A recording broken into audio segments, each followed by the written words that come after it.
Hey there, it's Chris Trimble coming at you today, and I'm very pleased to be having a conversation with Carol Majewski. Carol is the Administrative Director of Perioperative Services at the Dartmouth-Hitchcock Medical Center, and we'll be talking to her briefly about how she used How Stella Saved the Farm to initiate productive conversations with her colleagues about what it really takes to make innovation happen. Now, Carol's going to be talking about her personal experiences with the book, and it's important to the hospital that we note that the hospital can't officially endorse the book. Carol, welcome, and thanks so much for joining me today. Thank you, Chris. So, Carol, just for background for listeners, you and I met through Dartmouth's Master in Healthcare Delivery Science program where we used the book. And then you decided you wanted to share the book with your colleagues. Can you tell us a little bit about what inspired you to do that?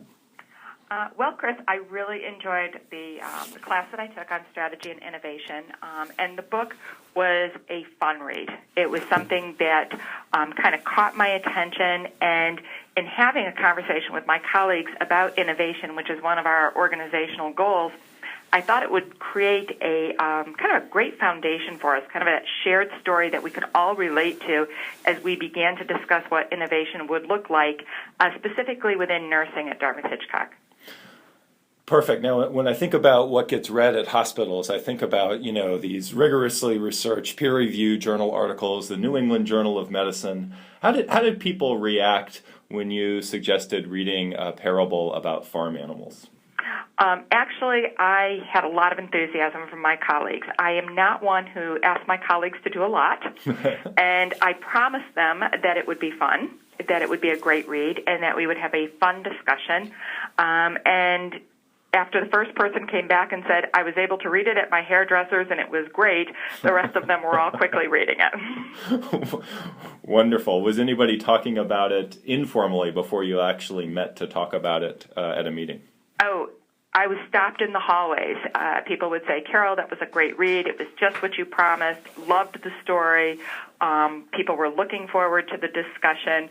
And there were frequently the little jokes about they noted some people, some animals in the story related to certain individuals within the environment.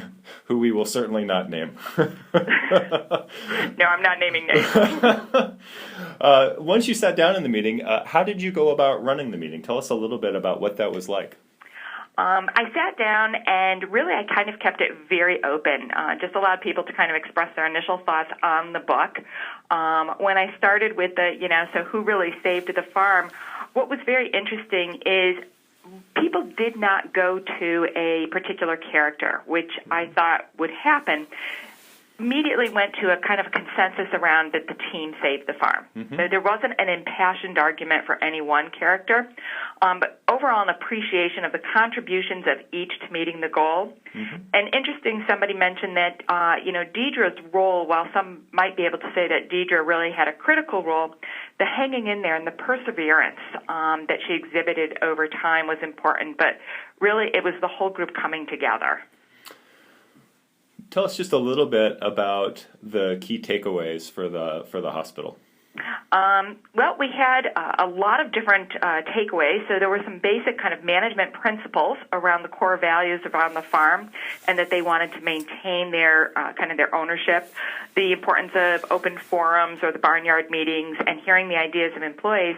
But I think specifically to innovation, what we recognized is we don't do a good job organizationally of dedicating the resources, creating the dedicated team, and allowing people to focus on this work. It almost becomes something that gets added on to overfilled plates rather than saying, hey, we need to put a team of people together, and they need to go out and do this work. Also, the importance of managing conflict. Kind of that core business versus the innovation team and managing some of that in an effective way. And again, one of the greatest challenges, the metrics for evaluation. It gets very challenging sometimes when you've got the core business, especially in healthcare's fiscal climate right now. You're being asked to produce a margin versus producing a disciplined experiment and allowing people sometimes the option to fail. In innovation, sometimes it's not going to work, and that's got to be okay. Carol, terrific. Sounds like lots of impressive takeaways, and I sure think that those will resonate with lots of other organizations. Thanks so much for taking some time today. No problem. Thank you. Cheers.